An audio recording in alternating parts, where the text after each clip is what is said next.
Voice of public ನ್ಯೂಸ್ಗೆ ಸ್ವಾಗತ ಸುಸ್ವಾಗತ. ನಾನು ಸೌಮ್ಯ ಸತೀಶ್.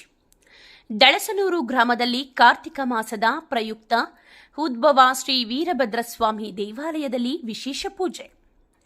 ಪ್ರತಿ ವರ್ಷದಂತೆ ದಳಸನೂರು ಗ್ರಾಮದಲ್ಲಿ ಕಾರ್ತಿಕ ಕೊನೆ ಸೋಮವಾರದ ಪ್ರಯುಕ್ತ ದೇವರಿಗೆ ಅಭಿಷೇಕ, ಭಕ್ತರಿಂದ ಗೀತ ಗಾಯನ, ಭಜನೆ, ಅನ್ನ ಸಂತರ್ಪಣೆ ಮತ್ತು ದೇವರ ಉತ್ಸವ ಹಮ್ಮಿಕೊಳ್ಳಲಾಗಿತ್ತು.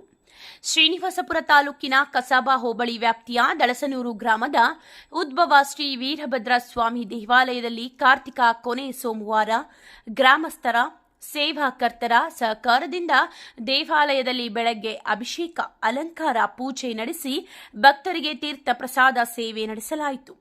ಸಾವಿರಾರು ಭಕ್ತರಿಗೆ ಇಡೀ ದಿನ ಸಂಜೆಯವರೆಗೆ ಅನ್ನ ಸಂತರ್ಪಣೆಯನ್ನು ಸಮಾಜ ಸೇವಕರಾದ ಹೂವಳ್ಳಿ ಅಂಬರೀಶ್ ರವರು ಏರ್ಪಡಿಸಿದ್ದರು.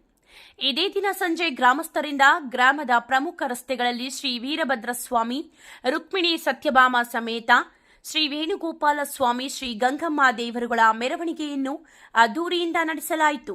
ಕಾರ್ಯಕ್ರಮದಲ್ಲಿ DV Srinivasagowda, DL Veerabhadregowda, Jagadish, Balaji, S Veerabhadra Swamy, ಸಮಾಜ ಸೇವಕರು, ಹೂವಳ್ಳಿ ಅಂಬರೀಶ್ ಹಾಗೂ ಸುತ್ತಮುತ್ತಲ ಗ್ರಾಮದ ಭಕ್ತಾದಿಗಳು ಉಪಸ್ಥಿತರಿದ್ದರು.